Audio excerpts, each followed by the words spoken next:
My sister was reborn twice. In her first life, she chose the sixth prince. Yet it was the ninth prince who ascended the throne. In her second life, she chose the ninth prince. Yet it was the sixth prince who ascended the throne. In her third life, no matter whom I chose, she sought to destroy it. I chose neither the sixth prince nor the ninth prince, but instead selected the first prince, who bore a physical disability. She was dumbfounded. Later, I ascended the throne as emperor, and my sister became a prisoner beneath my feet. She raved that this couldn't be possible, only the sixth or ninth prince could ever become emperor. I couldn't help but laugh. She would likely never understand, who the emperor was didn't matter. What mattered was that whoever I chose would become emperor. In my previous 2 lives, I chose the sixth prince and the ninth prince. But this time, I chose myself. On the day I knew the sixth prince would come to break off our engagement, I ordered the street before my gates swept clean of every fallen leaf. The sixth prince looked ashamed, saying his heart belonged to my sister, Gong Chuyue, and he could only betray my sincere affection. Holding the jade pendant he'd given me as a token of love, my eyes reddened, unable to bear my distress. He said gravely, "This will tarnish your reputation. I promise to do one thing for you. Should you ever need anything in the future, bring this jade pendant to me. Your Highness's frankness shows your noble character. It is I who am unworthy of such royal favor. I shall remember your promise. Excuse me now, as I am unwell." I bowed my head in respect, a single tear falling to the floor, splattering into a tear-shaped pattern. Without waiting for his reply, I turned and hurried away. Back in my chambers, my maid Liutsue comforted me. "Miss, His Highness isn't heartless toward you. After you left, he stared at your retreating figure for a long time. In this servant's opinion, this is clearly the second Mrs. doing." I wiped away my tears, a faint smile curving my lips. This was undoubtedly Gong Chuyue's doing. My sister, a woman who had reborn twice. In her first life, she chose the sixth prince. Yet it was my husband, the ninth prince, who ascended the throne. In her second life, she chose the ninth prince.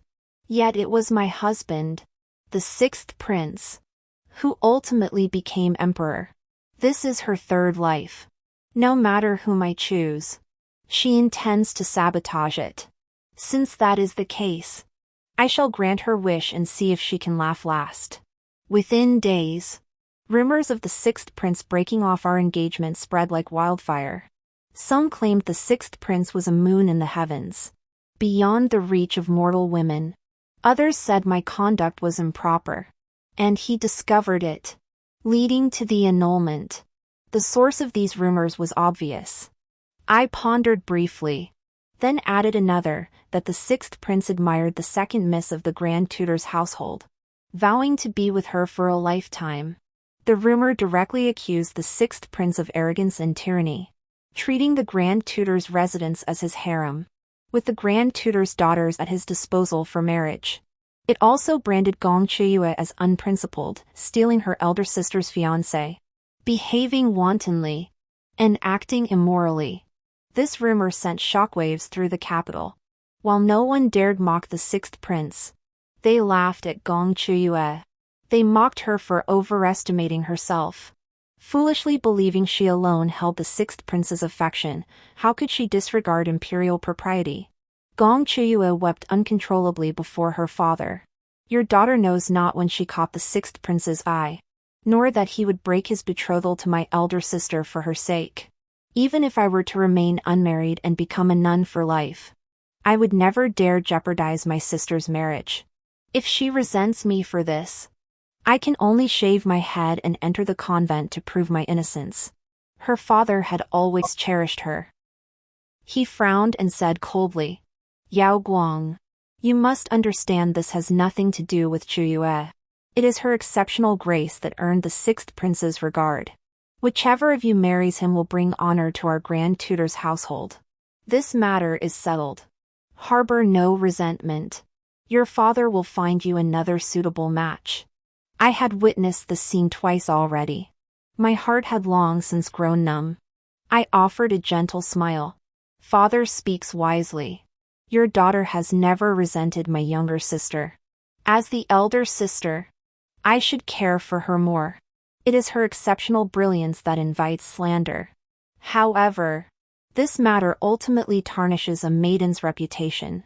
For my sister's sake, Father, please find a way to secure her betrothal to the sixth prince swiftly, lest malicious individuals exploit the situation. No. Gong Chuyue's eyes flashed with alarm as she declared firmly. Father, I have no desire to marry yet, much less to the sixth prince. Forcing such a hasty engagement would only thrust me into the heart of the rumors. Her plea was earnest. Father's expression shifted between light and shadow. Your father knows best. Yet soon enough, the imperial decree of betrothal arrived at the Grand Tutor's residence, sealing her marriage to the sixth prince as a done deal. The sixth prince came to see me, his expression stern, anger flickering in his bright eyes.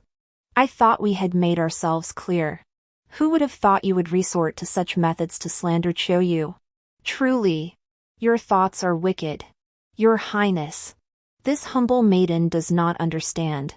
First you sought to annul the betrothal, then you accuse me of wickedness? What wrong have I committed to deserve such humiliation? Still playing innocent?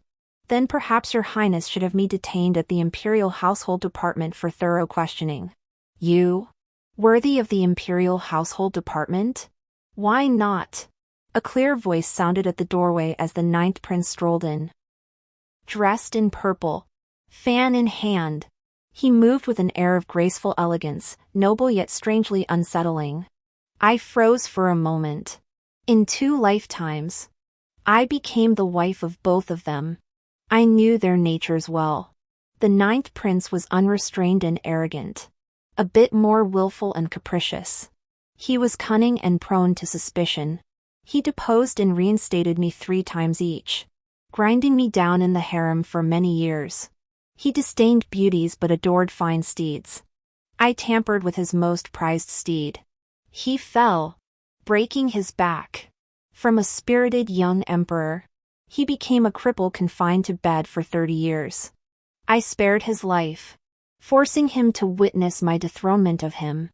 I installed a prince as emperor, then deposed 3 more princes in succession. Ultimately, I guided the emperor's grandson to the throne, securing firm control over the great Chu dynasty.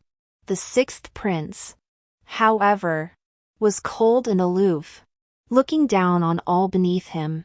He was quick to anger and equally swift to anger, and utterly devoid of affection. Though he married me, he always treated me with the respect due a military strategist, honoring me, but never loving me, and I never craved his love. He brought Palace Autumn Moon into the palace, indulging in carnal pleasures with her and showering her with favor until she reigned supreme in the harem. My path in the harem grew ever more treacherous. Left with no choice, I added countless beauties to his harem, each bearing a striking resemblance to Gong Chuyue. These women, diverse in form and all possessing their own unique charms, captivated him. He lingered among them, gradually distancing himself from Gong Chuyue and neglecting state affairs. While I counseled him, I also managed the affairs of state on his behalf. Later, he died in the arms of his favorite concubine. I dealt with Gong Chuyue, ascended as Empress Dowager ruling from behind the curtain, guided the crown prince to become a wise ruler, and passed away peacefully at 80. Both of them were faithless souls, and I finally understood, in this world, I have no one to rely on. Only by standing on my own 2 feet and forging my own path can I survive. So, in this lifetime, I won't choose either of them. But that doesn't stop me from using them. The day after the sixth prince annulled our betrothal, in my dazed state, I encountered the ninth prince. provoked by his scornful taunts. I angrily dismantled his precious chessboard and declared, even if I, Gong Yao Guang, grow old alone, I shall never again set foot in the imperial family. Yet the 9th prince was born rebellious. The more I forbade him from something, the more he insisted on doing it. Disregarding my tarnished reputation, he petitioned the palace for an imperial decree of marriage. Before the decree could even leave the Ministry of Rites, the 9th prince rushed over, eager to rub my nose in it. He slipped into my chambers at night, mockingly informing me of the decree. Only when he saw my eyes brimming with tears and my face flushed with indignation did he depart, satisfied, with a hearty laugh. In short, both of them were mad. The 9th prince raised an eyebrow, a smile playing on his lips. I forgot to inform His Royal Highness the 6th prince that Yao Guang is now my betrothed. Should she be implicated in any matter, it would naturally be handled by the imperial clan court. Does His Royal Highness the 6th prince truly intend to send my betrothed to the imperial clan court? Might I ask what crime she has committed? The 6th prince was stunned by this revelation. His handsome features instantly hardened into a grim expression. Though he didn't look at the 6th prince, his icy gaze shifted to me. Miss Gong truly has skill. I underestimated you. Your Highness may say what you will, but Yao Guang has nothing to hide. The inner chambers of a maiden's residence are not places for men to enter freely. Should your Highness come again to accuse her, I beg you to bring Sister Chuyue with you, or come with His Highness the 9th prince. This would avoid any appearance of impropriety that might further tarnish this humble maiden's reputation. Should such an incident occur again, I shall have no choice but to hang myself at the gates of the 6th prince's residence to prove my innocence. You. The 6th prince was enraged. His face flushed crimson as he stormed off, flinging his sleeves behind him. I stared at his retreating back. A flicker of pity stirred within me. The fate of having his betrothal annulled would soon befall him too. Poor thing. Still so devoted to defending his beloved sister Chuyue. The 9th prince seized my chin with a cold sneer. Is he that handsome? Don't forget, it was this prince who saved you from peril. Your gratitude belongs to me. His grip was brutal, the pain stinging my jaw until tears welled uncontrollably in my eyes. He snorted coldly and released me. You have 3 days to banish him from your heart. My people belong to me, body and soul. Gong Yao Guang. I can restore your reputation, and I can destroy it. Consider your options carefully. He flicked his folding fan and strode out with effortless grace. I called softly, Your Highness. He glanced back, his gaze cold and arrogant. A faint smile touched my lips. Your Highness. Dare you wager with this humble maiden? I wager there is no fate between us, nor can we ever be wed. Should I lose, I shall henceforth follow your every command, dedicating body and soul solely to you. Should you lose, you must promise to do 3 things for me in the future. Dare you wager? The 9th prince remained cold. Based on you? Yes. Based on this servant. He scoffed, suddenly closing the distance between us. Very well. Gong Yao Guang. I will wager with you. But if you lose, on our wedding day, I shall make it a memory you'll carry for the rest of your life. He laughed wildly and walked away. I shook my head, amused by his overconfidence. 2 lives. 2 worlds, the only one I'll remember forever is that one. It's definitely not him. Nor is it the 6th prince. Lu Chui disliked the 9th prince. She found him arrogant and overbearing, nowhere near as gentle and considerate as the 6th prince. She often sighed, wishing the second young miss hadn't snatched the 6th prince away. I smiled and ordered her to prepare some pastries for the 9th prince. Miss, could it be? You truly favor the 9th prince? One must not judge by appearances. The 9th prince is far superior to the 6th. Before, I simply failed to recognize his worth. Liu Tsui's mouth fell open, disbelief mingling with reluctance to accept it. She painstakingly prepared 4 kinds of pastries and personally delivered them to the 9th prince's residence. Yet she returned in a foul mood. I asked her what was wrong. She said she encountered a dog on the way, and all the pastries ended up in its belly. I nodded with a smile. That dog must have been quite handsome, even wearing a blue robe. Miss, how did you know the second young miss was at the 9th prince's residence? How did I know? It was merely a tactic used by Gong Qiuyue in her previous life. In her previous life, after a rebirth, she laid plans early on. Traveling incognito as a man, she befriended many literati and scholars, including the 9th prince. They journeyed together, galloping through blossoms, forging a deep bond. Later, through a twist of fate, the 9th prince discovered her true identity. Breaking off our engagement became the logical next step. Alas, she was too clever by half. In her previous life, Gong Qiuyue never imagined that the one who ascended the throne wasn't the 9th prince she had fought so hard to claim, but the 6th prince, whom she had discarded as a pawn. She couldn't comprehend it. When I sent her to her death, she passionately demanded, "Why? Why? Even after reincarnating, why can't I defeat you?" I only replied calmly, "No matter how many times you reincarnate, you will always be defeated by me." She died beautifully. A slender sword scar across her neck, blood gushing forth, blooming into a breathtakingly beautiful painting. I ordered the scene painted and burned it for her in the underworld, where she had become a ghost. I hoped it would teach her a lasting lesson. She should have learned her lesson by now. This time around, she's grown wiser. She won't choose the 6th prince, nor the 9th. She'll likely keep them both dangling, waiting until the dust settles before stepping in to pluck the fruit. But to pluck the fruit, it must first bear. Not long after, Xiliang presented countless fine steeds as tribute. Among them was an exceptionally spirited horse, snow-white coat, jet-black hooves. His Majesty bestowed upon it the name White Cloud Treading Black, declaring that whoever could tame the steed would become its master.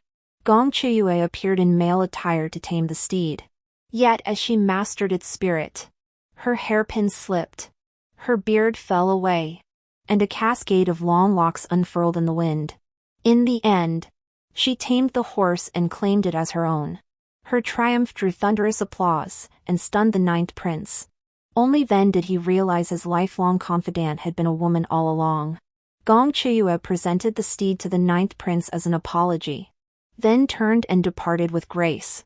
The 9th prince, however, lingered in melancholy for a long while, even losing interest in his newly acquired horse. Upon hearing the news, my fingers remained steady on the zither strings, not a single note was out of place. Lu Chui, enraged, pricked her finger with her embroidery needle. Humph. She really has no shame. Which is more important, face or life? Life. Of course.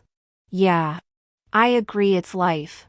I always felt that between Gong Qiuyue and me, there was an inescapable knot. It seemed only when one of us died could the other live freely and happily in this world. So when Gong Qiuyue tried to kill me, I wasn't angry. Because I feel the same way.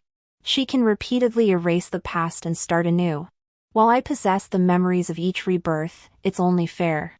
In the dead of night, the 9th prince slipped into my boudoir. His scent carried the fragrance of gardenias from Gong Qiuyue's chambers. I feigned deep slumber until a hand slowly tightened around my throat. I had no choice but to open my eyes and meet the 9th prince's gaze. He snorted coldly, released his grip, and looked down at me with haughty disdain. I once thought you were clever and alert enough to be worthy of being my consort. Now it seems you fall short after all. I sighed, Your Highness. Next time please use the door. How I conduct myself is none of your concern. Your Highness has gained a confidant today and acquired a 1,000-mile steed. Yet you've forgotten I am your betrothed, the one destined to share your bed in life and your grave in death. His face remained cold, his expression shifting like shifting clouds. After a long silence, he seemed to make up his mind. Soon, you will cease to be. Then your highness would lose. I accept defeat gracefully. Those 3 promises are your compensation. The 9th prince snorted coldly and turned to leave. Before he leapt through the window, I asked curiously, Your Highness, suppose one day your steed and Gong Chuyue both fell into the water. If you could only save one, whom would you choose? Plop. The 9th prince seemed to slip as he scaled the window. The 9th prince broke off our engagement. Gong Chuyue was also released from the betrothal. The difference was, the 9th prince publicly claimed I was consumed by jealousy and unworthy of being his consort. Gong Chuyue, however, was released because she needed to accompany the Empress Dowager to Guiyun Temple for Buddhist rites, requiring a mind and body free of attachments, making the temporary dissolution of the betrothal unavoidable. On the day of the annulment, the 6th prince pledged an eternal vow before the Grand Tutor's mansion, declaring his unwavering devotion. He vowed to wait for her 3 years, 5 years, 10 years, a lifetime. Her treatment stood in stark contrast to mine. My reputation was shattered, drowning in a flood of vilification. She was the object of universal admiration, revered by all. Countless young ladies not only sought her out but begged her advice. How could they earn the Empress Dowager's personal invitation to accompany her on pilgrimages? Everyone knew the Empress Dowager never shortchanged her attendants, returning from such duties guaranteed rewards. But more crucially, her favor was like a protective amulet, a lifetime of security. Gong Chuyue was constantly attending social engagements. Only I faced my father's wrath alone. If you possessed even 1/10 of your sister's wit, you wouldn't have ended up like this. You couldn't even secure the 6th prince. And now you've lost hold of the 9th prince too. What was the point of giving birth to you? His pent-up resentment poured out onto me in a torrent. I listened quietly, my mind wandering to other thoughts. In my first life, I married the 9th prince as empress, while Gong Chuyue wed the 6th prince. After the 6th prince failed in his bid for the throne, he was imprisoned in the abandoned alley. My father demanded I release Gong Chuyue. This was no great matter in that life. My enmity toward her was not yet so deep. But my father should not have arranged for Gong Chuyue to seduce the 9th prince after I released her, claiming it would emulate the loyalty of Empresses Huang and Nuying to preserve the Grand Tutor's household. The 9th prince held no affection for the beauty. Not only did he humiliate Gong Chuyue, but he also mocked me viciously, declaring my family consumed by greed, their minds filled with nothing but male thieves and female prostitutes. The already meager affection I held for him was gradually eroded by such incidents. Later, father's reckless crimes led to my title being stripped and reinstated 3 times. Yet father only pleaded for my help to save him, never considering whether my own circumstances allowed me to do so. Gong Chuyue returned. Father's fury finally subsided. He kindly instructed Gong Chuyue to prioritize the Empress Dowager above all else at the Buddhist temple, assuring her that serving the Dowager well would be a great achievement. Gong Chuyue obediently agreed. Claiming exhaustion, father tenderly dismissed her to rest. Turning to me, he impatiently ordered me to copy sutras. On the way to the Buddhist hall, Gong Chuyue waited for me. Sister, it is I who now stands beside the Empress Dowager. What do you think of this? I also told the 6th prince that I annulled our betrothal to spare you from grieving alone. I wish to share both joy and sorrow with you. Sister, are you pleased? She was certain I understood nothing, her gaze even carrying pity. I watched her shake her head and walk away, unable to suppress a smile. She likely went for the Empress Dowager's secret. But once you know a secret, there's no need to hear it twice. Is there? As for the 6th prince, he is nothing.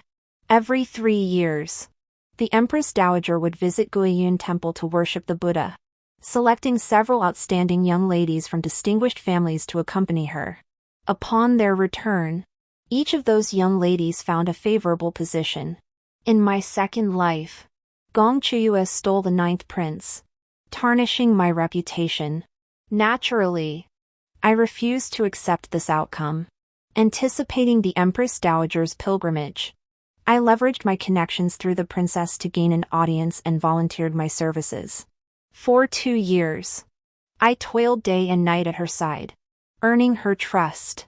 At her deathbed, only I and my eldest aunt remained. She confided her secret to me, and I exploited it to the utmost. Even if Gong Chuyue imitated the path I took in my past life, could she truly control where it led her? This world offers no such easy gains. On the day the Empress Dowager departed, noble ladies lined the streets to bid her farewell, each holding a paulownia blossom as a token of their farewell. After the Empress Dowager's procession had moved far away, the 6th prince lashed out with his whip, snapping the paulownia blossom from my hand. His voice was icy cold, like poison.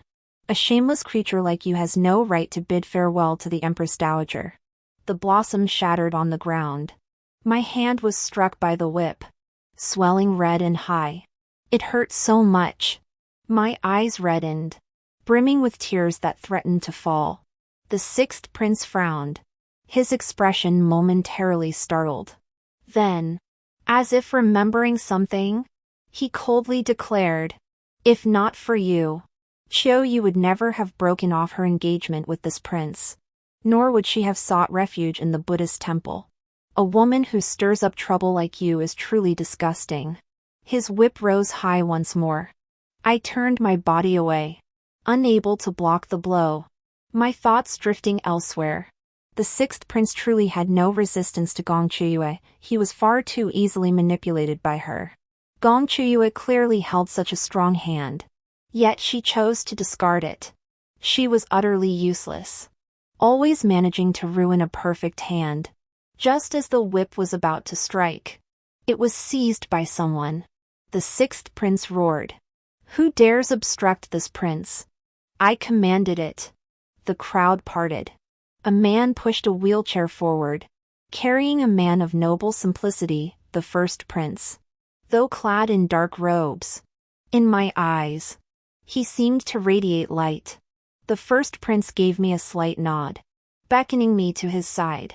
His piercing, black and white eyes then turned coldly toward the 6th prince. "Why strike someone in public? Especially a woman? Where did your manners and upbringing go? Brother, don't be fooled by her. She appears innocent, but her heart is venomous. Had she not sown discord, Xiao and I would never have been torn apart." The 6th prince spoke bitterly. The 1st prince's expression grew icy. "If the 2nd miss of the Gong family does not wish to accompany the Empress Dowager to worship the Buddha, I shall order her return at once. The Empress Dowager is compassionate and would never force anyone against their will." He raised his hand, and the guards immediately obeyed. The 6th prince grew frantic. "Come back, brother. That was never my intention. Apologize, brother." The 6th prince froze. "Apologize.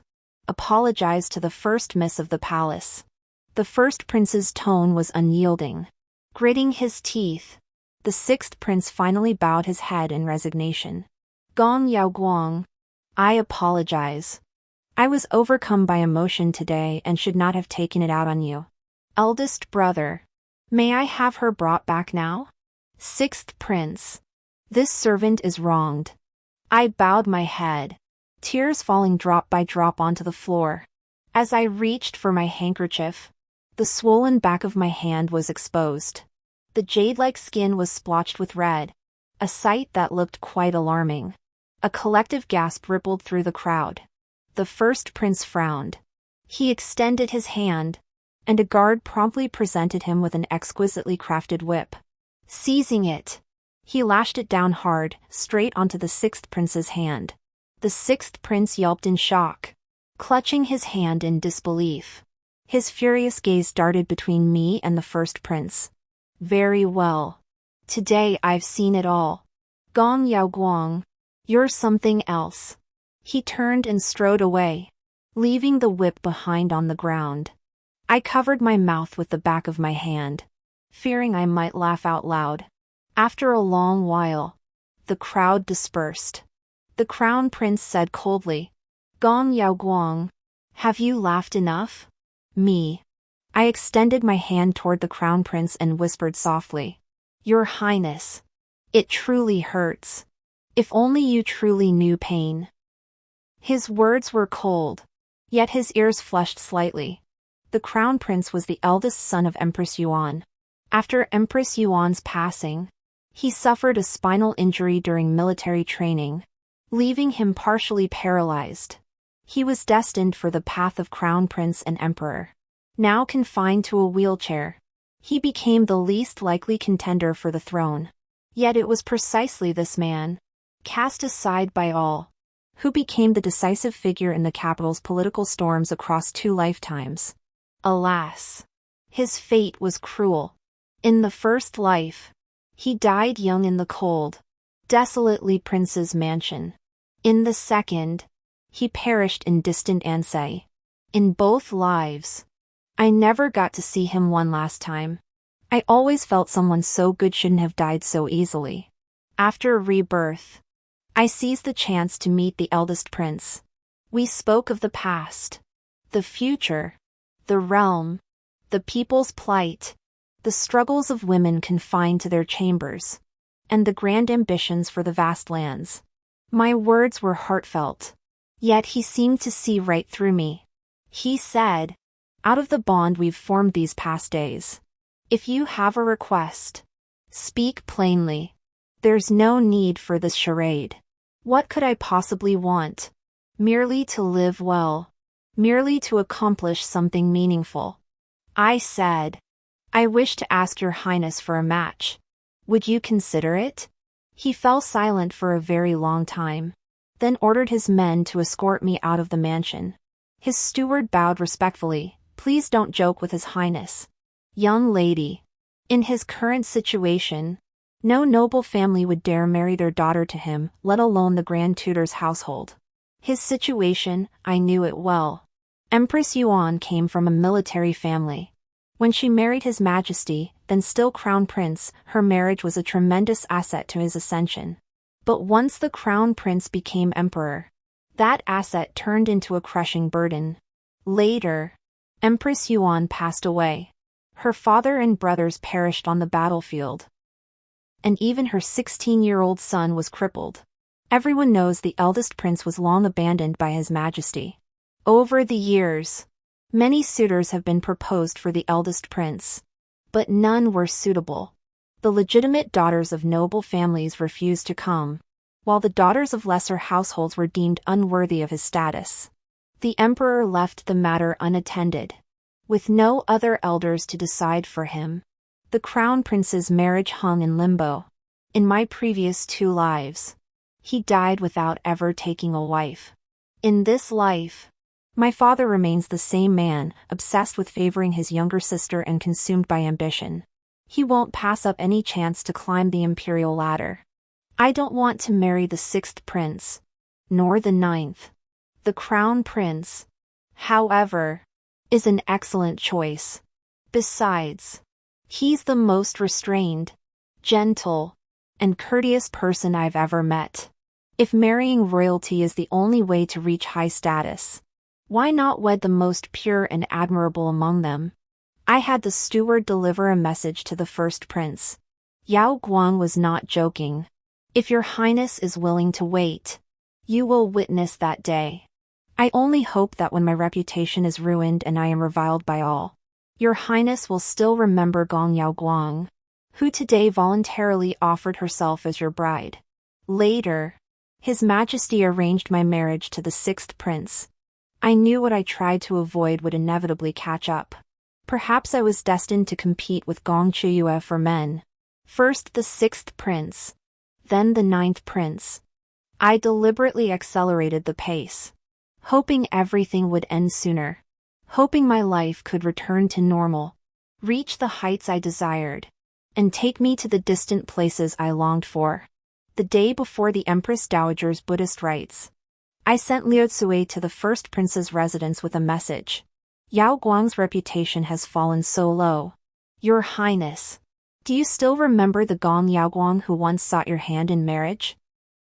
I thought I'd have to wait a long time. But unexpectedly, he came today. He even made the sixth prince apologize to me in public. I lowered my gaze to hide the smile in my eyes.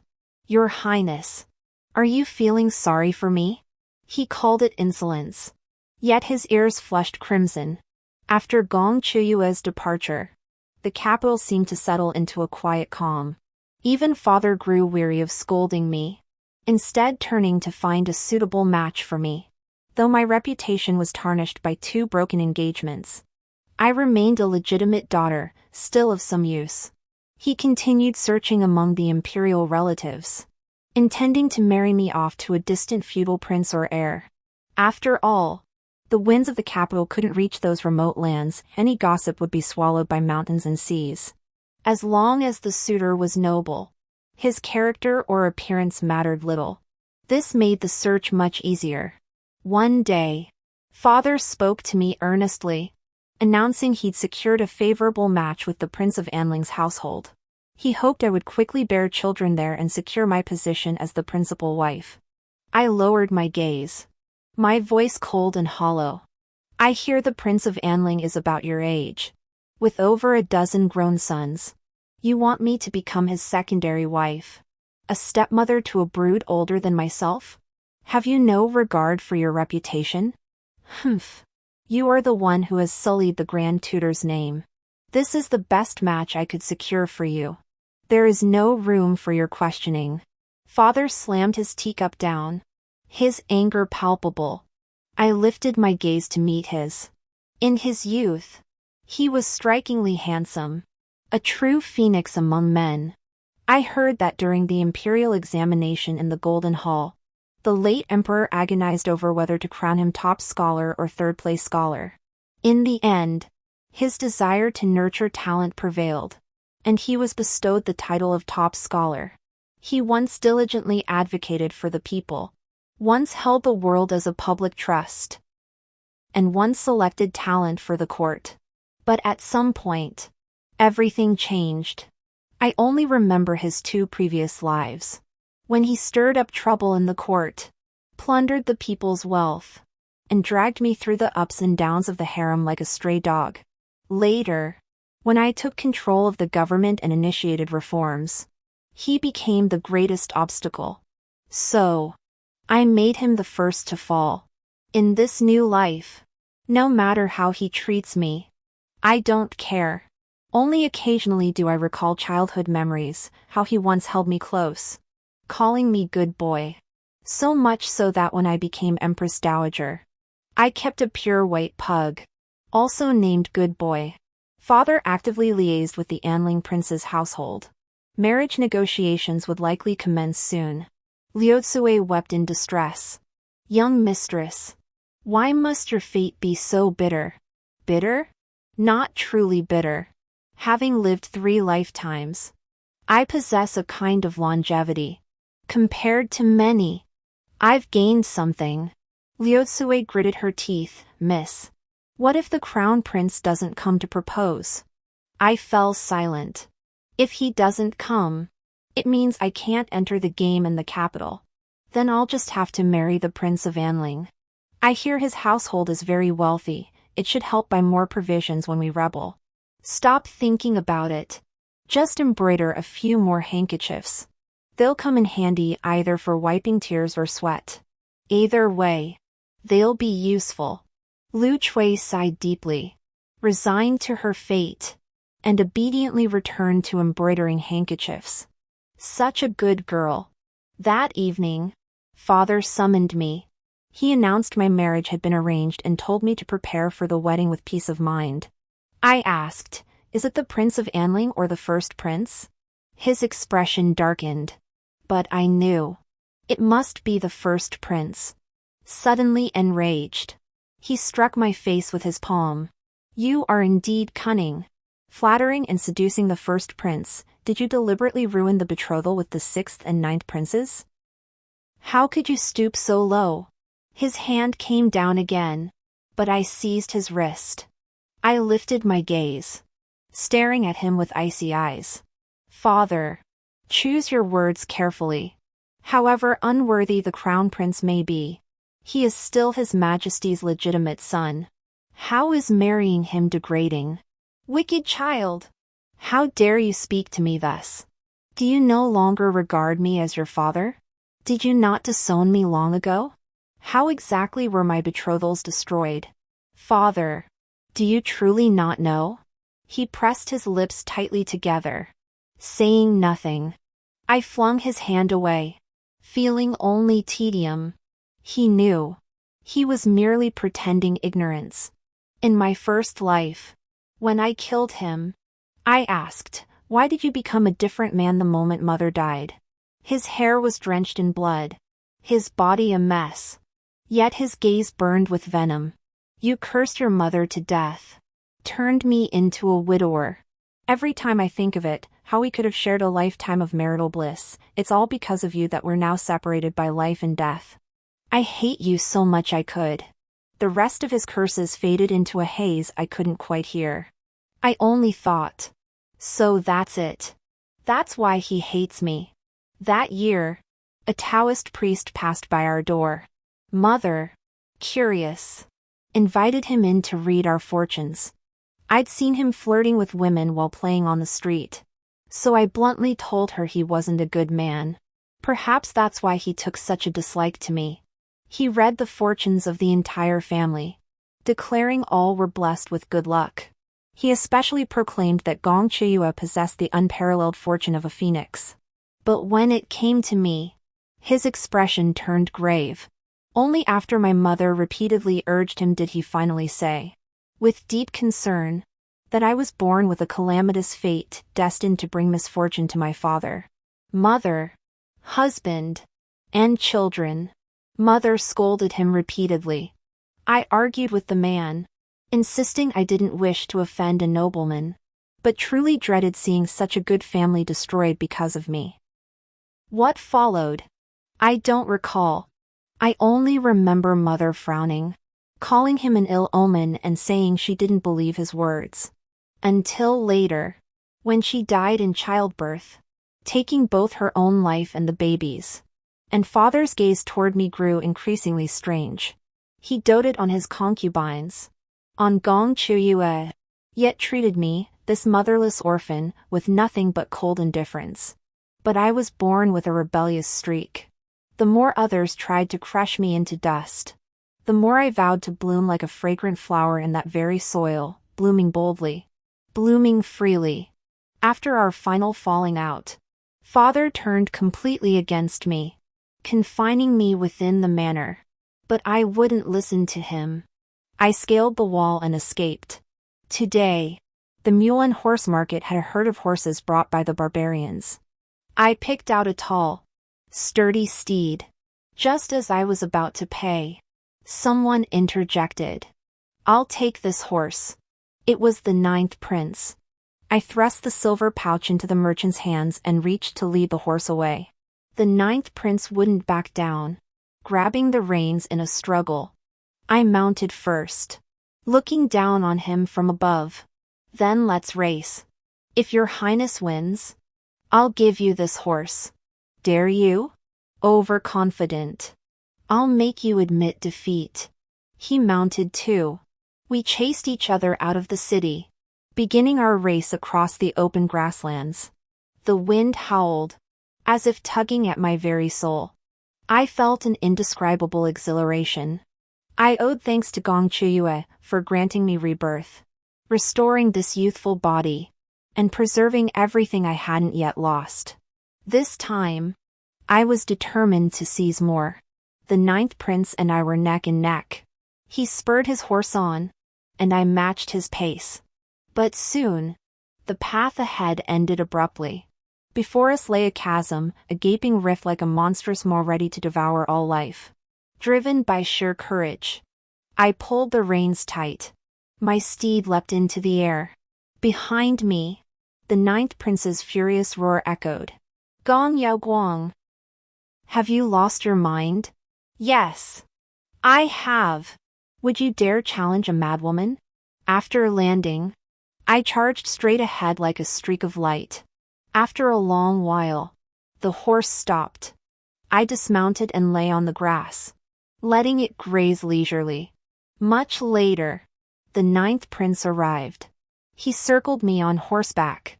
His voice gritted. Are you out of your mind? Don't you value your life? I opened my eyes and smiled faintly. Your Highness, my steed is not yours to claim. I care not for your horse. Wait and see, my white cloud treading the void will always outmatch yours. The next day, true to his word, he rode white cloud trampling black to challenge me. This time, I lost. I raised my dagger to stab my own horse. The ninth prince seized my wrist, roaring, Are you mad? I don't want a loser. You fool. Winning or losing is nothing special. But for me, losing meant death. I switched the dagger to my other hand and thrust it toward my own throat. In the split second he lost focus to grab my other arm. I sidestepped, twisted my arm, and plunged the blade into the horse's neck. Blood gushed out, splattering both of us from head to face. The horse collapsed, tears in its eyes. Amidst the blood, the ninth prince shook my shoulders in fury.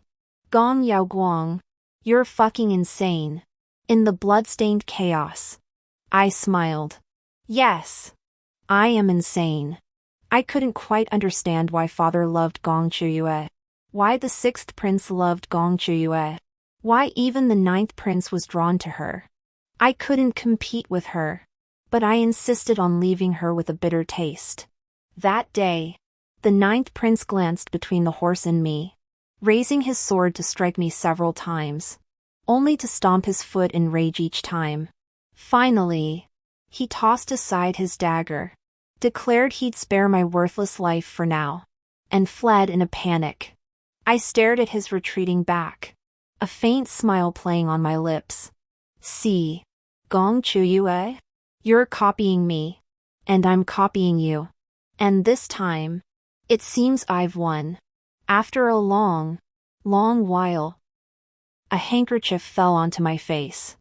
I lifted it to reveal the slender features of the first prince.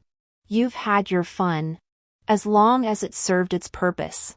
He furrowed his brow, his lips twitching, yet ultimately said nothing. After a long while, when I had wiped my face clean, his gaze fell upon the horse. Though silent, his regret was unmistakable. I replied calmly, I never gave it a name. What? Something without a name is mere livestock. Kill it if you must, no feelings attached. The crown prince pondered for a moment, then smiled. You may call me Ning Xiao, Ning for peace, Xiao for carefree. I was surprised he mentioned names. He continued smiling. May I call you Yao? Yao. Yao. Mother once called me that. That was so long ago. So distant it was nearly blurred. Suddenly it struck me, why wouldn't Gong Chuyue let us return to childhood? If we could go back then, I'd have a chance to see Mother again and perhaps alter her fate. But then I realized, she might fear I'd take advantage of her youth to kill her. I replied indifferently, it's just a name, Your Highness. Call me whatever you wish. Ning Zhao's clear, cold eyes shifted to me. I had intended to wait until the turmoil subsided before approaching your father to propose marriage. I hadn't anticipated his such urgency. Sooner or later, Your Highness would have come. Yao Guang has no complaints. You do, he asserted firmly. I didn't want to argue with him and rose to leave. After walking for a long while, I saw his wheelchair still there. In that moment, I felt a twinge of pity for him. How could he love someone like this? If one day he truly fell for someone, and his beloved left, he wouldn't even be able to chase after her. How pitiful! Shaking my head, I pushed him from my mind. I went to Qinlu. I asked the madam there to select a few girls for me. She replied that she had found them. And today I came to inspect the goods. When I saw those 4 girls, each with her own charm and grace, I nodded in satisfaction. I handed the madam 10,000 taels in silver notes, pointing to the most captivating one among them. I take this girl, I said. She will be your top courtesan. This girl. After settling the 4, I led the girl named Xiao out. Not long after, Xiao, dressed in mourning robes, selling herself to bury her father, was harassed by ruffians. In this moment of peril, she encountered the 6th prince, who was selecting hairpins for Gong Chuyue. The 6th prince was stunned by her face, which bore an uncanny resemblance to Gong Chuyue. He generously dealt with the thugs for Xiao, arranged her father's burial, and found her a place to stay. In the small courtyard, Xiao undid her silk robes, saying she sought no formal recognition, only to repay her benefactor. The 6th prince fled in panic. Several more days passed. A renowned courtesan named Floating Fragrance emerged from the Qin pavilion. Someone penned verses for her. Cold moon soaks the sash. Floating Fragrance seeks in the shadows. Overnight, her fame spread far and wide. Countless refined gentlemen flocked to the pavilion, eager to claim her maiden touch. The 6th prince, captivated by the verse, disguised himself and visited the brothel. He marveled at how perfectly the girl matched the poem. Unbeknownst to him, this was a poem he himself had written for Fu Xiang in a past life. Later, he purchased Fu Xiang. Later still, he encountered a shopkeeper's cook and a respectable young woman, both bearing a striking resemblance to Gong Chuyue. The 6th prince found it uncanny. It seemed as though overnight, Gong Chuyue's face was everywhere. He ordered an investigation, yet found nothing. He could only convince himself that perhaps Gong Chuyue wasn't truly that unique after all. Later still, he drank himself into a stupor at the cook's small shop and awoke in Fu Xiang's embrace. He was utterly lost. The 9th prince claimed I owed him a favor. Without his intervention, these women's origins could never have been concealed. I shrugged indifferently. Without you, the 1st prince would have acted anyway. Your Highness should thank me for eliminating a rival for Gong Chuyue. His face darkened. Why do you hate Gong Chuyue so much? You're sisters. Ha ha ha ha ha. I couldn't suppress my laughter, as if hearing the most absurd joke in the world. Your Highness, what meaning do siblings hold for those of our standing? However, I'll accept your debt this time. You fulfilled one of the 3 vows you owed me. He studied me intently, his thin lips forming the words, "You crazy woman." He seemed to say something else, but I didn't catch it. Soon, the day of my grand wedding to Ning Xiao arrived. Gong Chuyue returned the day before the wedding. She arrived in black robes, dusty and weary, looking rather bedraggled. She barged into my small courtyard without a care for her appearance, her gaze sharp enough to devour me. You're back, Gong Yaoguang. And you're back too, aren't you? I turned my head, meeting her gaze without flinching. Has my sister abandoned her journey to accompany the Empress Dowager in Buddhist rites, only to return from afar? Has she now become entangled in worldly affairs once more? Why did you send a fine steed to the 9th prince? Why did you send a beauty to the 6th prince? What else have you done? She demanded, her expression dark and menacing. I smiled, my crimson lips murmuring softly. Because I despise you. Everything you cherish, I wish to destroy. Now, tell me, how did my mother truly die? Gong Chuyue's almond-shaped eyes widened slightly, a cold laugh escaping her lips. Wasn't she killed by your curse? My hand clenched involuntarily. I asked the wrong person. I should have asked your aunt. Why don't you just go to the underworld and ask for me? I took a bow from the wall. slowly drew it full, and aimed it at Gong Chuyue. Gong Chuyue looked slightly panicked. Gong Yaoguang, you've gone mad. I laughed coldly. The Gong Chuyue before me was actually quite ruthless.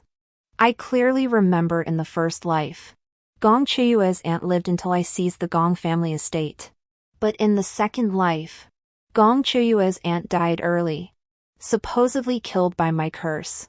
Now in the third life, Gong Chuyue's aunt fell into the lake on the day I was reborn, and still died. The story goes she was enraged by me, hurriedly walking when her foot slipped and she fell into the lake. This left me puzzled. Why would Gong Chuyue deliberately cause the death of someone so insignificant? Unless that person was significant. Reviewing her entire life, the only moment she truly shone was when she competed with my mother for a husband. I have reason to suspect she was involved in my mother's death. Gong Chuyue's current reaction confirms my suspicions. I am now certain my mother was not killed by my ill fortune, but murdered.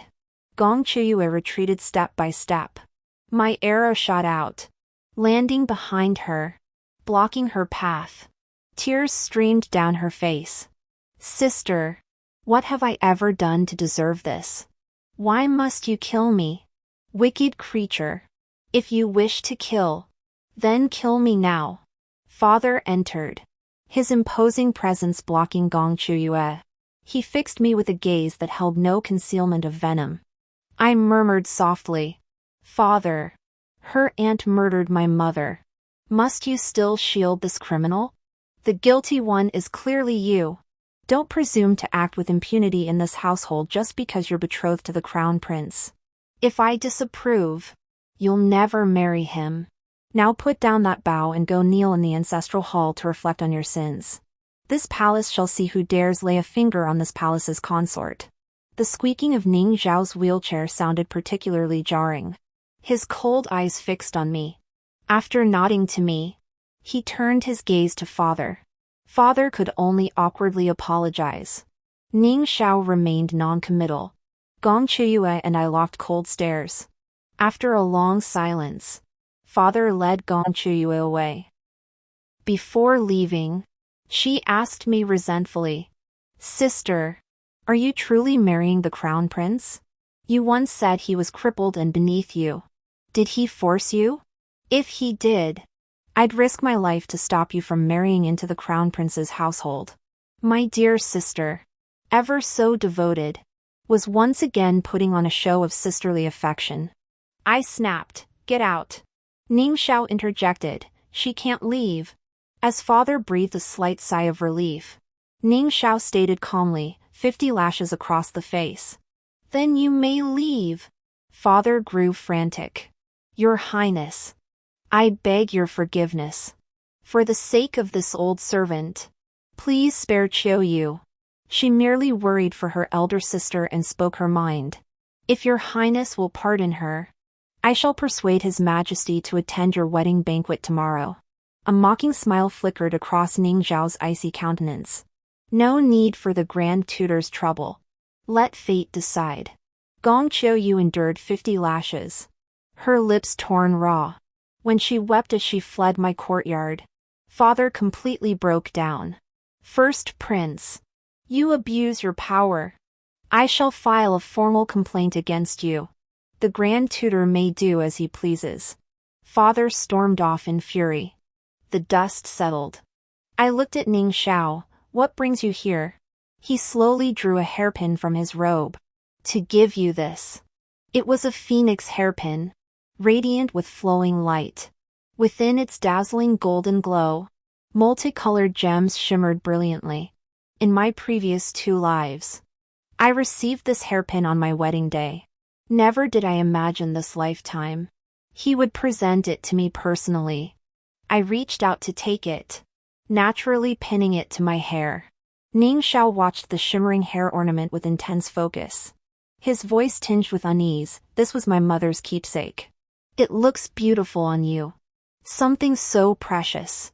I cannot accept it. This was meant for my future daughter-in-law. Unless you no longer wish to marry me. My heart seemed to stop. If this was meant for his wife, why had he given it to me in the previous 2 lives? The wedding day arrived. My father did not come. His Majesty did not come either. But his imperial edict arrived. The edict rebuked Xiao for his discourtesy, instructing us to reflect privately in our residence after the wedding, without needing to enter the palace. Amidst the mocking whispers and sighs of the crowd, we were married. He struggled to roll his wheelchair, gripping the red silk ribbon. I stepped forward to push him. He refused. This task I must do myself. I let go and followed behind him, straightening the red ribbon. For the matchmaker had said, a straight red ribbon brings smooth sailing in all matters. I knew it was mere auspicious talk. Yet this marriage was hard-won through my own struggles. Still, I hoped for smooth paths ahead, that I might soon fulfill my lifelong wish. On our wedding night, Xiao followed every traditional ritual without omission. Yet when we reached the bridal chamber, he slipped away, his melancholy tinged with awkwardness. Rest alone tonight, Xiao. I rose, my voice escaping before I could stop it. But once I'd called him back, I found myself at a loss for words. I knew full well he was partially paralyzed, incapable of anything. Was I embarrassing him? I changed the subject. If you trust me, there's something I want to tell you. What is it? I walked over and leaned close to whisper in his ear. My warm breath tickled his ear, making his ears twitch and flush red. In that moment, my hand felt restless, tempted to pinch them. He nodded, perfectly avoiding my touch. Though I felt a pang of regret, my voice remained calm. What do you intend to do? I'll have someone watch her. Rest assured. Spring passed. Autumn came. The days grew colder by the hour. Xiao and I arrived at Guiyun Temple. But Guiyun Temple was in turmoil. The Empress Dowager, usually robust, had caught a chill and was bedridden. Gong Qiuyue sent word to the palace while tending to the Empress Dowager with her eldest aunt, attending to her every need. Amidst the chaos, the Crown Prince and I visited Guiyun Temple. The attending physician immediately took the Empress Dowager's pulse, stabilizing her condition. Our party naturally stayed on. Autumn leaves fell one by one. Gong Qiuyue unexpectedly whispered softly in my ear. I never thought you'd actually marry the Crown Prince. What do you stand to gain? He's a dead man walking, what's there for you to scheme over? The words doomed to die young struck me like a dagger. For some reason, my heart ached in that moment. Without hesitation, I struck her across the face. She stared at me in disbelief, her eyes brimming with tears, and swiftly knelt on the ground. Sister, what have I done to offend you? I'll change whatever you say. Just please don't be angry. My hand hurts so much. Turning around, I saw the Empress Dowager, her health restored, taking a stroll, flanked by the eldest prince, his expression as still as a deep well. The Empress Dowager's face darkened. Xiao, is this the princess you begged me to bestow upon you? Humph. Nonsense. Guiyun Temple is no place for her arrogance. Descend the mountain. You are forbidden to return here. Furious, the Empress Dowager swept her sleeves and left. A flash of scorn flickered in Gong Qiuyue's eyes. Rising, she whispered softly in my ear, Sister, hurry down the mountain. No one can stop me now. She departed triumphantly. My heart sank slightly. The Empress Dowager's illness came too soon. Perhaps Gong Qiuyue didn't want to wait until the Empress Dowager's deathbed, like I did, to uncover her secrets. She wanted to know sooner. That's why the Empress Dowager fell ill after only half a year on the mountain. Xiao and I departed from Guiyun Temple. Meanwhile, a great upheaval had struck the capital. His Majesty suffered a sudden attack of wind-induced illness today. Constantly complaining of headaches, the imperial physicians were at a loss. and a decree had been issued seeking renowned doctors from across the land. A reward of 10,000 taels of gold was promised to whoever could cure His Majesty. Upon this announcement, renowned physicians from across the capital converged. The 9th and 6th princes scrambled to recruit the best doctors for the palace, each vying to claim the credit before His Majesty. After our return to the capital, Ning Xiao's repeated requests to enter the palace were denied. Having done his utmost, Ning Xiao ceased pursuing the matter. Yet another message emerged from the palace, stating the emperor's headaches had grown more severe, and only the blood of his legitimate son could cure him. Hearing this, I froze in shock. For in my previous 2 lives, this scenario never unfolded. The emperor did indeed suffer from headaches, but they began only after the Empress Dowager's passing. Not now. Something had changed. Ning Xiao and I entered the palace. Each day, the eunuchs would cut Ning Xiao's wrist to draw a small bowl of blood for the emperor to drink. Ning Xiao's face grew increasingly pale. He began to drift in and out of consciousness, spending more and more hours lying in bed. Every day, I could only try to get him to eat and drink more, hoping to replenish his vital energy and blood. Before long, His Majesty summoned Ning Xiao for an audience. He appeared alert and vigorous, looking much better than before. Compared to Ning Xiao, the two were worlds apart. He praised Ning Xiao for his loyalty, filial piety, integrity, and righteousness, personally bestowing upon him the title of Prince of Loyalty and Righteousness. This, too, differed from my past life. In my past life, he had granted Ning Xiao the title of Prince of Cruelty. Cruelty meant slaughtering the innocent. Cruelty meant brutalizing even one's own kin. Cruelty meant aiding evil and defying righteousness. Cruelty was the most vile title in recorded history.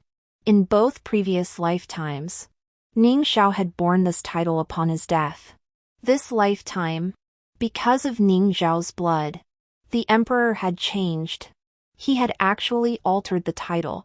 The eunuch holding the brush drafted the imperial edict. After receiving the edict, Ning Xiao's lips curved into a smile. "Thank you, Father.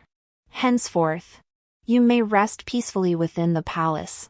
Before Ning Xiao could respond, sudden cries of battle erupted from beyond the palace walls. His Majesty startled. "What is that noise?" "Protect the emperor." Ning Xiao instantly shielded the emperor. Peering outside, I saw countless soldiers locked in combat, palace maids and eunuchs fleeing in all directions.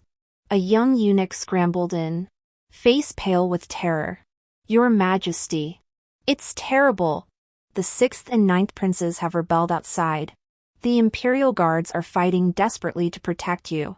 Those bastards! How dare they act so while I still reign?" The emperor refused to believe it. He walked to the doorway and saw the uniforms of the 6th and 9th princes' personal guards with his own eyes. His body swayed unsteadily, his face frantic, radiating a bewilderment that seemed utterly incomprehensible. How could this happen? I treated them well. With a gurgle, he coughed up blood and collapsed. When His Majesty awoke again, the chaos within the palace had been quelled. Ning Xiao sat quietly by his bedside. As the emperor regained consciousness, a flash of disgust crossed his eyes, vanishing almost instantly. He urgently demanded, "What is the situation outside?" Ning Xiao's tone remained calm. "The evidence of the 6th and 9th princes' rebellion is irrefutable. They have been imprisoned pending trial, and their troops have been fully incorporated into the imperial forces. Why did they rebel? I must interrogate them personally." The emperor rolled off the bed, only to collapse weakly back onto it. This time, his symptoms were more severe, his eyes and lips twisted askew, saliva dripping from his mouth, half his body utterly paralyzed. His eyes widened in terror as he stared at Ning Xiao. What is happening?" Ning Xiao touched the wound on his own wrist and said calmly, "Father, did you find my blood tasty?" The emperor understood instantly, his uncontrollable features contorting into a hideous grimace. Monstrous scum! Beast! A faint, indistinct smile appeared on Ning Xiao's face. The son of a beast is naturally a beast himself. That much is true. Only a beast would kill his own wife. His wife's parents, brothers, sisters, even his own son. Compared to you, father, I still fall short. I am going now to kill my 6th and 9th brothers. Only then can I catch up to you. No. No. His Majesty struggled to grab Ning Xiao's sleeve. Ning Xiao raised an eyebrow. Father wishes me to spare the 6th and 9th princes? Yes. Yes. Then does father know what must be done? His gaze remained cold as he watched the emperor. A trembling eunuch presented an imperial edict before him, proclaiming Ning Xiao as crown prince. Rage erupted from the emperor's eyes. Summon the grand tutor. Summon the chancellor. I stepped forward from behind and whispered softly, Father does not know, His Highness, fearing unrest, has already replaced the city guards and placed the homes of key ministers under surveillance. Now, neither my father nor the chancellor can come. Where did you get these troops? His Majesty asked, panic rising in his voice. Ning Xiao slowly drew a tiger token from his robe. I must thank father. The promise you made all those years ago still holds. Your generals remember it, they still recognize this token. The Empress hailed from the Xiao family, a lineage of military commanders. To win the Xiao family's trust, His Majesty had personally bestowed a tiger token upon the Empress, jokingly calling her his final guardian. Later, he orchestrated the deaths of the Empress and the entire Xiao clan, casting this small token aside. Yet the generals guarding the capital never forgot His Majesty's command. To conceal his crimes against the Xiao clan, the emperor loudly proclaimed their loyalty to the throne and their noble sacrifice for the nation. Thus, when Ning Xiao sent men bearing the token to mobilize the troops, those generals genuinely believed they were marching as a righteous army to defend the throne. In my previous 2 lives, after His Majesty fell gravely ill, I borrowed this tiger token from Ning Xiao to assist the 9th and 6th princes in ascending the throne. After reincarnating, I sought out Ning Xiao. Together, we discovered this tiger token among the Empress's belongings. He asked how I knew. I replied calmly, bold conjecture. Careful verification. After the Empress's death, to demonstrate his deep affection, His Majesty had her manuscripts and writings published into volumes for all women to read and admire. As the Grand Tutor's son, I was fortunate to obtain a collection personally annotated by the Empress. Most of that collection focused on interpreting poetry. Yet when describing a verse about romantic love, the Empress added a bold annotation: gifts exchanged between lovers are often jade pendants, hairpins, sachets, or brocade sashes, neither flawed nor extraordinary. But his gift was a single tiger token, said to command thousands of troops. Such devotion truly weighs 1,000 June.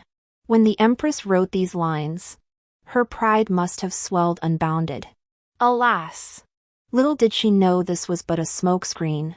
After His Majesty ascended the throne, he gradually seized control of court affairs.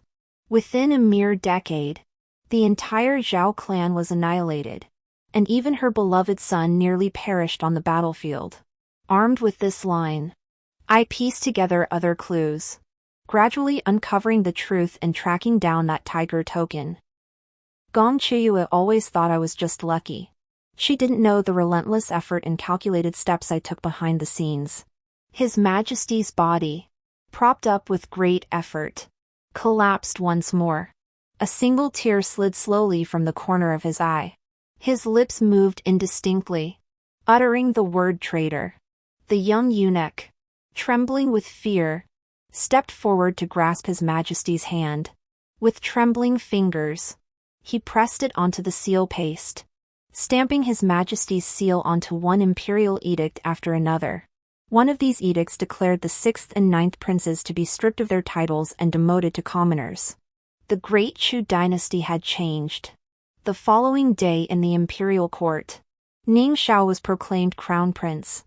His Majesty, gravely ill, entrusted the crown prince with the regency. Xiao's first decree was to strip the 6th and 9th princes of their titles. This move sparked fierce opposition among the ministers. Some argued that the princes had protested their innocence in prison, claiming they had come to rescue the emperor by imperial decree and had never rebelled.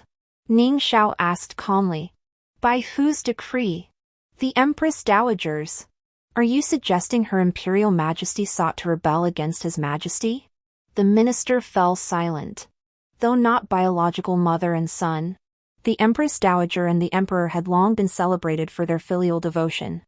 Moreover, advanced in years and devoted to Buddhist practices. What purpose would rebellion serve? And for what reason? No one could provide an answer. The imperial decree was carried out without incident. The 6th and 9th princes were stripped of their titles and imprisoned within the abandoned garden. After entering the garden, the two cried out their innocence day and night.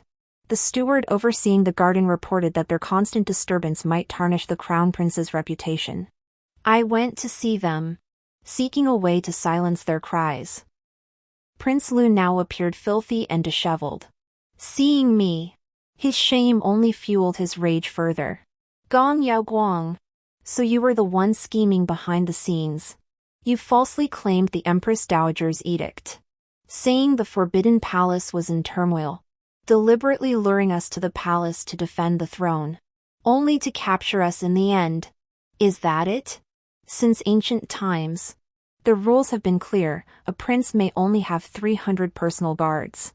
Yet when your highness came to the rescue, it was reported you brought 5,000 elite troops. May I ask, your highness, did you conjure those extra 4,700 guards out of thin air?" The 6th prince glared with fury, his eyes wide, unable to utter another word. Gong Chiyue had not been idle during this time. Leveraging knowledge from her past life, she had the 6th prince lead troops to suppress bandits across the land. Yet, once subdued, these bandits became the prince's private army. She believed her scheme was flawless, unaware that a fabricated rebellion would soon expose the 6th prince. By comparison, the 9th prince proved more astute. He borrowed personal guards from imperial relatives in the city, assembling a 2,000-strong force to come to the emperor's aid. At the time, the 6th prince had dismissed him, believing that once he seized the imperial city and seized control of His Majesty, he could easily eliminate the 9th prince. But now, it was he who looked like a laughingstock. I signaled for someone to force the 6th prince to drink a bowl of a potion that rendered him mute. The 6th prince struggled violently, spilling the potion over his robe in utter disarray. Once drained, he collapsed to the floor, limp as a sack of rotten mud. I turned my gaze to the 9th prince. He too had grown gaunt. His once defiant eyes now held a dull, lifeless glint. He was the one crying foul. Not me. I won't drink the silencing potion. I promise to behave myself here from now on and not utter another word. That won't do, Your Highness. Only a few of His Majesty's sons have lived to adulthood. The Crown Prince is already crippled and criticized by all. If you too become crippled, the ministers have no choice but to support the Crown Prince wholeheartedly. And only then can I properly fulfill my role as Empress. If you only wish to be Empress, why not come to me? At the very least, I am strong and robust, and deeply favored by the Emperor. The 9th Prince's eyes held a burning ambition. I smiled and shook my head. I did choose. Alas, the outcome was not as I wished. This time, I shall set things right and correct every wrong. It's unnecessary. I find His Royal Highness the Crown Prince quite suitable, 1,000 times better than you. I raised my hand, and he was immediately pinned down and forced to swallow a silencing potion. His bloodshot eyes glared at me viciously. Before he was completely silenced, he shouted resentfully, "If you're so heartless toward me, why did you ever stir my heart?" Do you know what I did for you? Ha. Ah. He choked on his own words, his voice already failing him. What he intended to say next, I did not know. Nor did I care to know. Gong Chuyue gave him stimulation. So he delighted in Gong Chuyue. I gave him stimulation. So he delighted in me. Ultimately, he was a heartless, faithless man. For the sake of his own sensual pleasures, he could easily abandon his promises. Such a person was not worth my lingering. Guyun Temple was engulfed in flames. The Empress Dowager was forced to return to the capital early, accompanied by Gong Chuyue, the arsonist. Confined in a prison cart, she looked utterly wretched. Along the way, thousands hurled insults at her, calling her viciously treacherous, accusing her of setting the temple ablaze to avoid serving the Empress Dowager. I saw her in the dungeon. She stared at me in terror, seemingly unable to comprehend. Why? Why did you win again? I refuse to accept this. I tried so hard. Yet this is still the outcome. I dismissed the attendants and whispered softly, Sister, how does it feel to lose 3 times in a row? Her eyes widened in disbelief. You reincarnated? You really did reincarnate. Gong Yaoguang. You deceived me so cruelly. You did this on purpose. You deliberately seduced the 9th prince and the 6th prince, forcing me into chaos. Otherwise, I wouldn't have rushed to escape Guyun Temple, nor would I have plotted against the Empress Dowager. It's all because of you. You bitch. I smiled. Your fate ends here. But my journey has only begun. You'll witness my triumph and glory, revered by all, while you become a pile of filth, trampled by the masses. No, it's not. I should be the Empress. The Dowager Empress. It should have been me. You stole my destined phoenix life. You deceitful thief. You vile woman. Her curses were vile. I couldn't care less. The more bitter and enraged she became, the more it proved I'd struck her deepest wound. Stepping out of the cell, sunlight dazzled my eyes. Ning Xiao came to fetch me. In the carriage, he remained silent, staring out the window. I felt little urge to speak either. My mind kept replaying Palace Choyu's face as she collapsed. I'd witnessed the scene 3 lifetimes over, yet never had it felt so utterly satisfying. Because this was my swiftest victory, no desperate struggles, no repeated demotions. She'd merely visited Guyun Temple to pray, and upon her return, everything was settled. I was the rightful crown princess, while she had fallen to become a prisoner. How splendid! I couldn't help but curve my lips into a smile. Ning Xiao murmured softly, What are you thinking about that makes you smile so happily? I'm thinking about Gong Chuyue. She's so ridiculous, attempting arson? I shook my head softly. Ning Xiao smiled too. Indeed. She was reborn. Yet she hasn't grown wiser. No wonder she fell to you. Yao. Tell me, what is rebirth? I opened my eyes, meeting Ning Xiao's earnest gaze. He was genuinely seeking my guidance. I didn't know what he truly wanted by asking me. Did you hear everything? Your Highness? What will you do with me? Will you kill me? I said kill me, yet rose and gently kissed the corner of his lips. Ning Xiao flushed. He said, Nonsense. I suppose I'm the type to push my luck. I couldn't say when it began, but I was certain Ning Xiao wouldn't kill me. Perhaps it was because I received his phoenix hairpin in all 3 lifetimes. Or maybe it was because I persuaded him to give me the tiger token in all 3 lifetimes. Or perhaps it was the moment he began appearing by my side as if by magic. I knew then that I held a place in his heart. He held me in his heart, the complete me. So I grew bold, testing his limits step by step, seeing how far he would go for me. Now, even a secret like rebirth, he accepted with such calmness. He asked me about my life before rebirth. I told him everything. without holding back. He listened, his brows slightly furrowed. You say I lent you the tiger token in both my previous lives? Why would I do that? In the first life, when your illness flared and you had nowhere to turn, I was cornered by Gong Qiuyue and had no choice but to take a desperate gamble.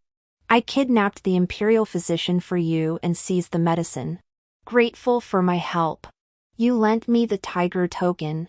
In the second life, I served by the Empress Dowager's side for 3 years until her passing.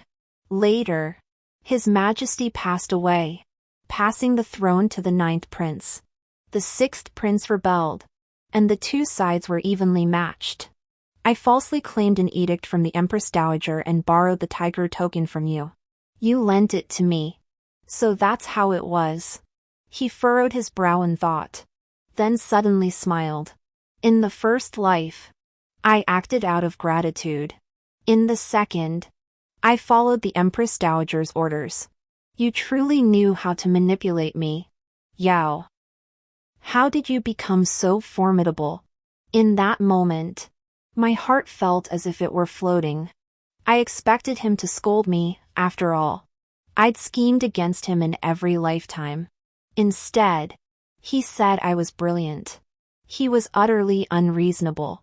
We talked at length. For the first time, I poured out the past with such unrestrained candor. Only Gong Qiuyue and I knew the story. Yet she was never a suitable confidant. These secrets weighed heavy in my heart. Impossible to voice. But Ning Xiao was different. He accepted these supernatural elements, constantly asking, "Then what? What happened next? How did it unfold?" I had no choice but to share more details. And so, he learned. In his first life, he died at 27. In his second life, he died in an AI at 26. Now, he was already 24. So I had died so young. For a moment, words stuck in my throat. I truly didn't know how to speak. Sharing this secret, I found myself feeling even more compassion for him. I whispered softly, "Before, you weren't the crown prince. You had no imperial physicians to tend to your health. So you died young. Now it's different. You can take good care of yourself. Every physician in the realm is at your command." He looked at me deeply and smiled faintly. "Is that so? Is that so?" Of course not. We were both telling lies. His Majesty needed to drink his blood to heal himself. We played along with the scheme. Each day, he ingested a slow-acting poison. Once the toxin entered his bloodstream, His Majesty drinking his blood meant indirectly consuming the poison. That's why he suffered a stroke so quickly, leaving him paralyzed in bed. Afterward, though he took the antidote, the damage to his vital essence was already done. I assured him, "Of course.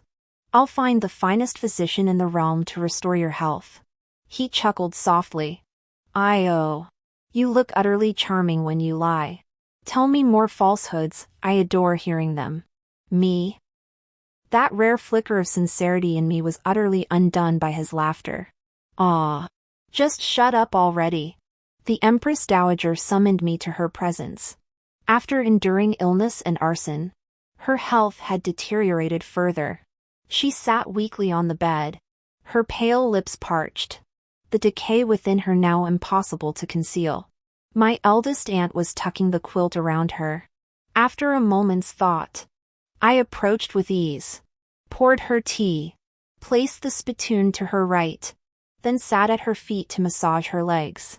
My pressure was neither too light nor too heavy. She sighed softly in comfort, then reined in her breath, her eyes dark and opaque. My eldest aunt looked surprised and smiled. "The crown princess is thoughtful." I smiled without speaking. The Empress Dowager lowered her eyes, enjoying the moment. After a long while, she spoke slowly. "You deceived me. You told me you were carrying Xiao's child. So I granted you the imperial decree. But now, after all this time, where is the child? this matter, I had deceived the Empress Dowager. After accompanying the Empress Dowager to Guiyun Temple, Gong Chuyue believed victory was assured. Little did she know, every move she made had long been monitored by Ning Xiao. While she was drugging the Empress Dowager, Ning Xiao and I used an excuse to go to Guiyun Temple. I deceived the Empress Dowager with a false pregnancy to obtain an imperial decree. It was this very decree that summoned the 6th and 9th princes to the palace to defend the throne. Ning Xiao and I then seized them on charges of rebellion. When Gong Chuyue believed she had successfully framed me before the Empress Dowager, she was unaware this was merely a play staged by the Empress Dowager and me, all to descend the mountain openly and avoid suspicion. Gong Chuyue was still gloating over it. So adorably foolish. I whispered softly, "Your Majesty, I am still a virgin. His Royal Highness the Crown Prince will likely never have children." The Empress Dowager slowly opened her eyes, her gaze filled with shock. After a long moment, she murmured, "What a sin! The great Chu dynasty is doomed." "Your Majesty, it is not doomed. Talented individuals emerge in every generation, the dynasty will choose its own enlightened ruler." Her face darkened, her eyes sharp with caution. "I shall be watching you, Empress Dowager. The living cannot be controlled. Only the dead. Your granddaughter-in-law cannot be controlled. But your granddaughter can. What exactly do you intend to do? Please, Empress Dowager, grant me a divorce from His Highness. Take me as your granddaughter and declare my status as a legitimate member of the imperial family." "You're mad, Empress Dowager." "I am not mad. My mind is clearer than it has ever been. You're dreaming. I will never help you." I leaned close and whispered a few words into her ear. Her eyes widened in disbelief as she pressed for answers. And I responded to each question. After a long time, she gestured for me to leave, her gaze unfocused. Before departing, I murmured softly, "Your Majesty, both you and the Empress once harbored dreams. Alas, your wings were clipped within the palace walls. Now, I too have a dream. I humbly beg your favor." Walking along the palace path lined with ginkgo trees, my thoughts had already soared through 3 lifetimes. Counting from its founding emperor, the great Chu dynasty had reached its 3rd generation. And the emperors were truly mediocre. But their taste in empresses was quite excellent. Both the Empress Dowager and the Empress generally came from the Xiao family.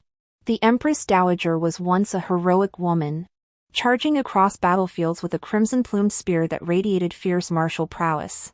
After entering the palace, she tempered her spirit and became a virtuous empress. Yet within her chambers, that spear remained meticulously polished, unchanged for decades. Her life in the harem brought little joy. She bore the emperor only one daughter. Later, she adopted the emperor born to a palace maid and guided him to the throne. The emperor honored her as a mother but held no true respect, otherwise he wouldn't have acted so decisively when eliminating the Xiao clan. The Empress Dowager's actions were merely revenge for her brothers, sisters, nephews, and nieces. As for the Empress, she too was once a spirited young woman who galloped across the martial world. Even as an unmarried maiden, she dared to single out a disrespectful foreign prince during a palace banquet for receiving envoys.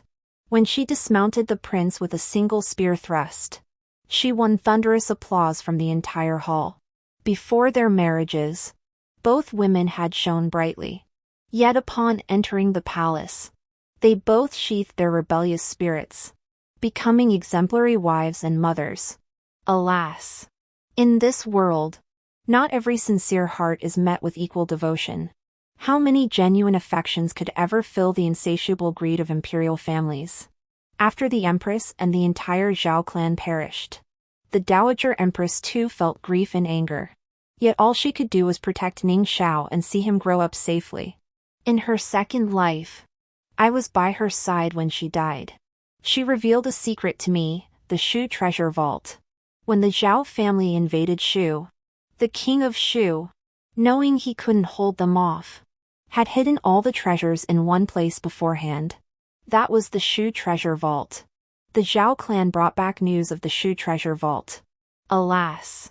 Before this secret could reach the capital, General Xiao and his family perished on the battlefield. The messenger bearing the secret sensed something amiss and dared not enter the palace to report to the emperor.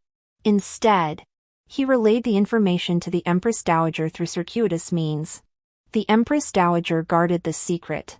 She had contemplated revealing it to the emperor, to witness his regret, guilt, and unease. Yet, after repeated tests of his reaction, she ultimately remained silent. As for Ning Xiao, she never once considered sharing this secret with him. She knew all too well that the crippled Ning Xiao could do nothing. Telling him would only add to his sorrow. But now she was dying. She refused to take this secret to the grave. Her only choice was to tell me, hoping I would pass it on to the new ruler, to put it to good use and benefit the people of Great Shu. I obtained the secret to Shu's treasure trove, treasuring it as if it were a priceless gem. With these riches, I helped the sixth prince raise an army and march triumphantly forward. Later, I used them to improve the people's livelihood and bring blessings to all. I walked a path similar to the Empress Dowager's, becoming Empress Dowager, managing the harem, overseeing the court.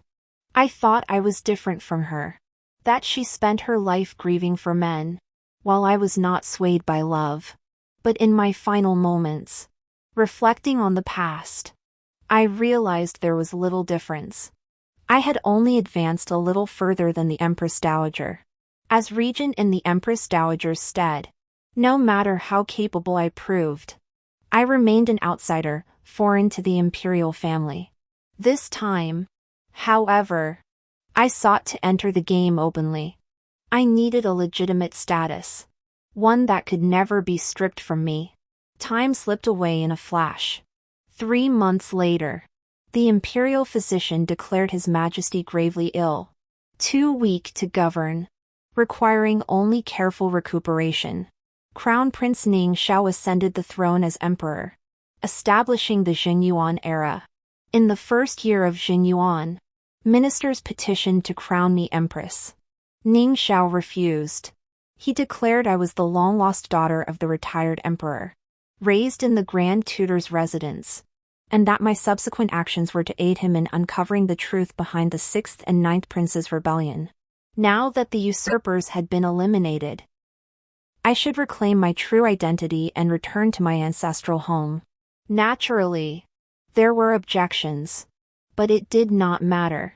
3 days later, the Grand Tutor personally clarified the matter, recounting a tale. When the Empress gave birth to me, she was betrayed by treacherous individuals.